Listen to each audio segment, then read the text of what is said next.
4776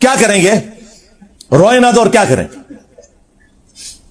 اور امام مسلم نے کہا کہ میں حدیثیں عوام کے لیے لکھ رہا ہوں کہ جنہیں صحیح اور ضعیف کا فرق نہیں پتا وہ یہ میری کتاب پڑھ لیں. اور امام مسلم کے استاد ہے امام بخاری جو حدیثیں مار لے کے آئے ہیں. امام مسلم نے تو بس اتنی حدیث لی تھی نا کہ مار کو باغی جماعت قتل کرے گی.